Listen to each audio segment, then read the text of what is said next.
আপনাদের সবার প্রিয় চ্যানেল কৃষি গান গল্প, কৃষি সমস্যার সমাধান এখানেই। সম্মানিত দর্শক শ্রোতা, প্রতিবারের মতো এবারও আমরা কৃষি গান গল্প চ্যানেলের পক্ষ থেকে পান গাছের আধুনিক পরিচর্যা নিয়ে হাজির হয়েছি।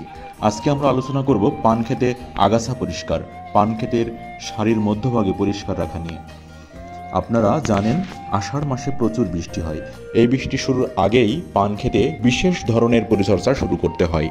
পান খেতে সারির মাঝ বরাবর ফাঁকা জায়গায় যেন কোনো রকম আগাছা না থাকে, সেজন্য আগাছা পরিষ্কার করতে হবে।